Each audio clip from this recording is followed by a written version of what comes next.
Un ancien cadre, agent du service action de la DGSE, auteur de Pris en otage aux éditions Mareuil. Bonjour. Bonjour. Alors, vous connaissez bien le terrain, les opérations. Vous avez été en Libye, pris en otage en Libye notamment.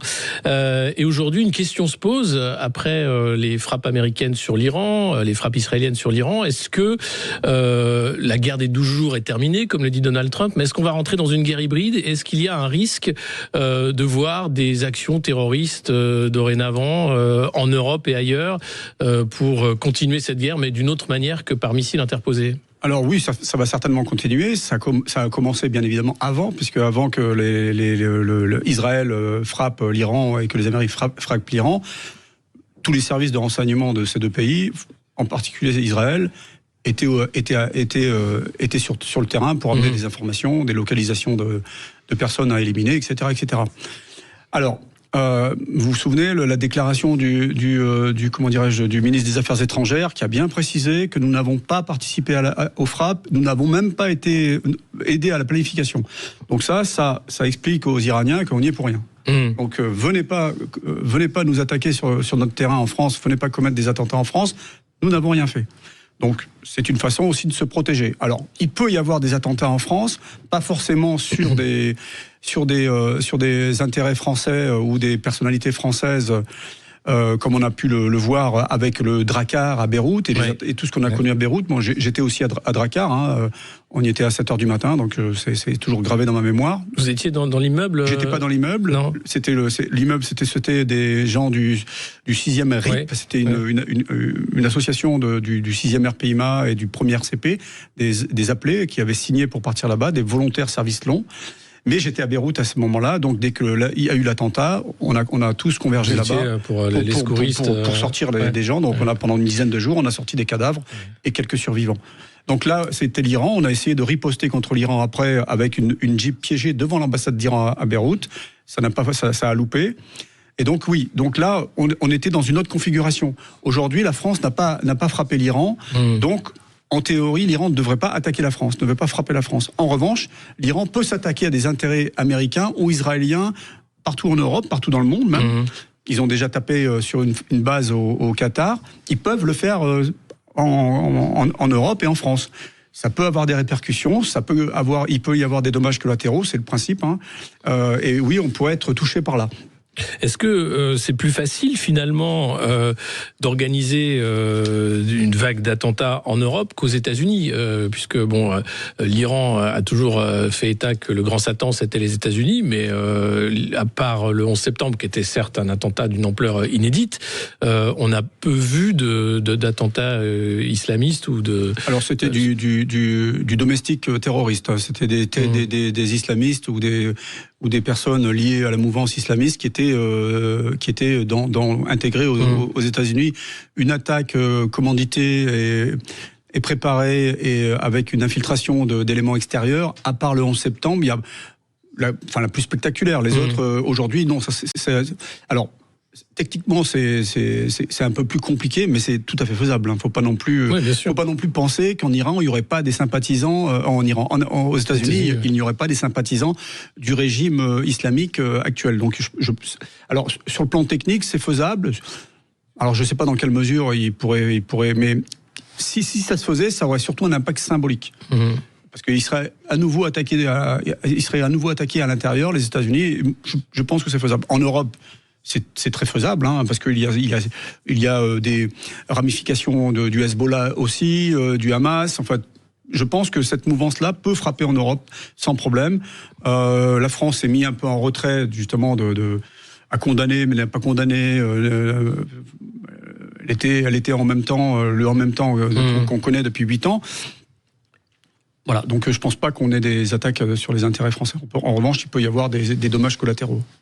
Et aujourd'hui, le renseignement français parce qu'il y a quand même, sur ces frappes américaines, sur les sites d'enrichissement nucléaire iranien, on a l'impression d'un cafouillage aux États-Unis, avec des médias qui disent qu'il n'y a pas eu de dégâts majeurs, la Maison-Blanche qui dit que c'est des services qui sont été annihilés. On a l'impression d'une guerre de l'info, hein, clairement. Oui, c'est la guerre de l'info, bien sûr. Puis on a vu le dernier message de l'ayatollah. Oui, en disant vous avez rien fait, nous on est prêts à repartir, on quitte l'AEIA et on continue notre programme nucléaire. Qu'en est-il du renseignement sur ces cibles en Iran? Est-ce que là on est capable d'avoir de l'information, ou est-ce que c'est vraiment de la propagande de tous les côtés? Le Mossad est capable d'avoir de l'information. Tous les services, mon ancien service, on est parti faire du renseignement là-bas. Je ne parle pas aujourd'hui, hein, je parle de... Il y a prescription, c'était il y a 25 ans maintenant. Donc on a fait du renseignement là-bas également pour mesurer le taux de radioactivité autour des sites. Bien sûr que ça préoccupe tous les services. Pour répondre à votre question précisément, je pense qu'il y a un peu du vrai de part et d'autre. Je pense pas qu'il ait été totalement anéanti, le programme. L'intention est toujours là, je pense. Oui, clairement. Oui. L'intention est toujours là, et ensuite, ça l'a peut-être reporté. Moi, ce qui me dérange, c'est qu'on ne saisisse pas l'occasion pour changer changer la philosophie de ce pays, la physionomie de ce pays, c'est-à-dire mettre en place des élections. Je fais pas de comparaison avec ce qui s'est passé par le passé. Hein.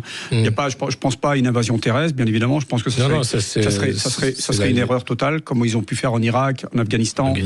Ça n'a pas fonctionné. En Afghanistan, si c'était contenté de faire tomber les bases d'Al-Qaïda, de faire tomber le gouvernement taliban en place à cette période, et s'ils s'étaient retirés, ils n'auraient pas été considérés comme une armée d'invasion, comme nous on a été considérés comme une armée d'invasion au Mali. Je vous rappelle qu'au Mali, au bout de 3 ans, ils ne voulaient plus nous voir. Ouais, c'est ça. Ouais. Donc ça finit toujours comme ça, en fait, hein, cette intervention sur le sol.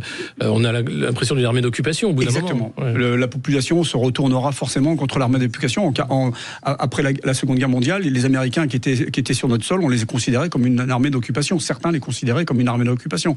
En revanche, je pense qu'on aurait dû saisir l'occasion pour aller jusqu'au bout de notre démarche, c'est-à-dire faire tomber ce régime-là de l'intérieur, former une résistance, ça c'est faisable aussi, on sait faire, et de façon à ce que les Iraniens... Alors, je veux vous dire pourquoi. Parce que les Iraniens, c'est pas la Libye, c'est pas l'Afghanistan, c'est un peuple perse millénaire, avec des valeurs. Ils veulent... Moi, je suis en relation avec des Iraniens, ils veulent des élections, ils veulent un référendum pour savoir s'ils remettent en place une monarchie ou une république.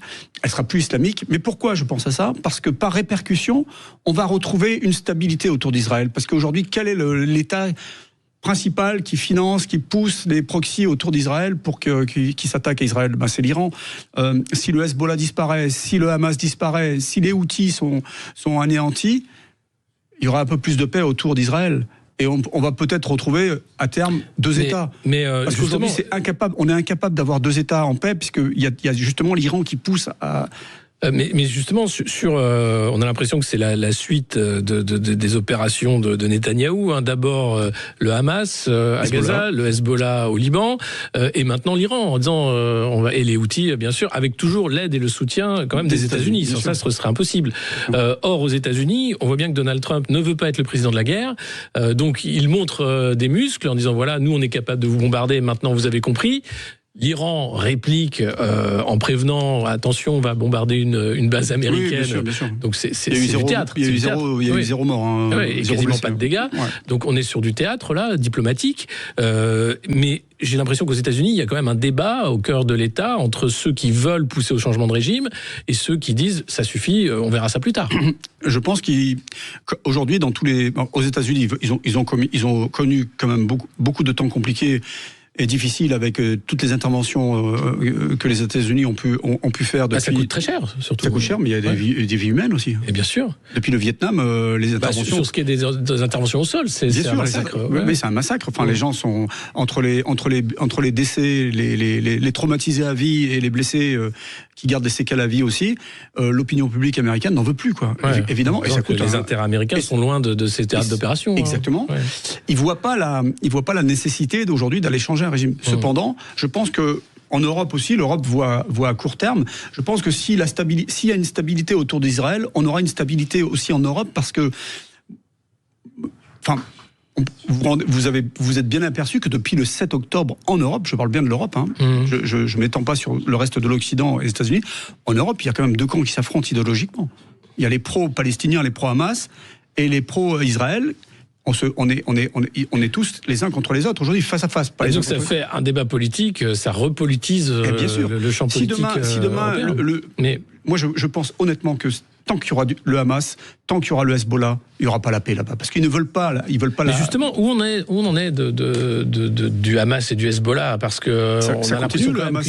Ça continue le Hamas. Oui, le Hezbollah a été amoindri, a été de beaucoup quand même, entre les opérations spéciales, les pagers. Bien sûr.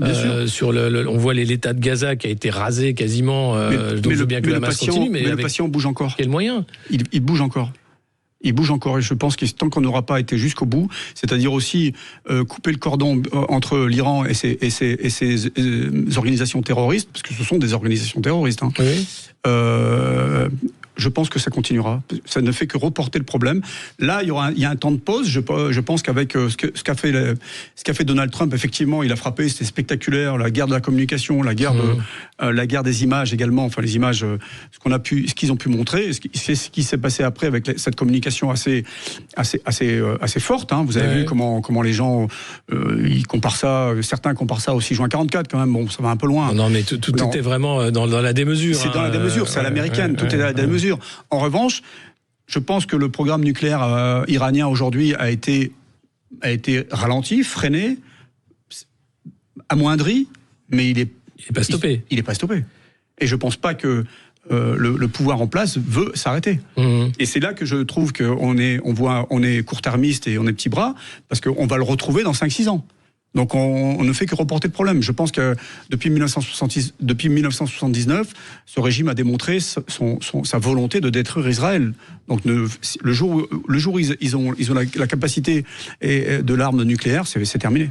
Mais est-ce que c'est pas aussi pour se protéger justement d'un changement de régime et dire nous on a la bombe maintenant, ne venez pas ici, et pas pour l'utiliser contre Israël? Les deux.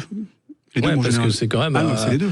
Le jour où ils ont la bombe, la République islamique d'Iran, c'est la première république islamique. Cette république, pour moi, c'est une date très importante dans la géopolitique mondiale. C'est qu'à partir de 1979, les autres ont dit c'est possible. 1979, c'est un tournant.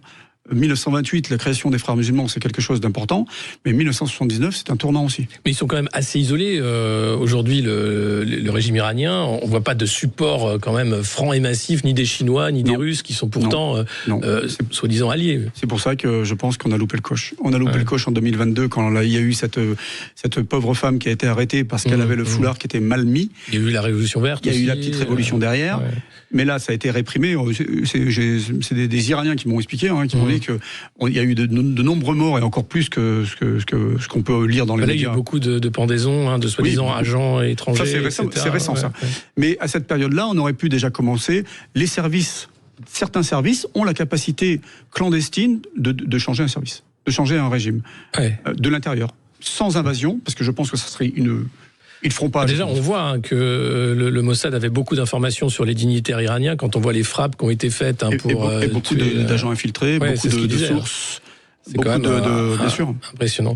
Merci beaucoup Pierre Martinet, ancien du service action de la DGSE, auteur de Pris en otage, audition Mareuil. C'était pour faire le point un peu sur la suite des opérations avec l'Iran.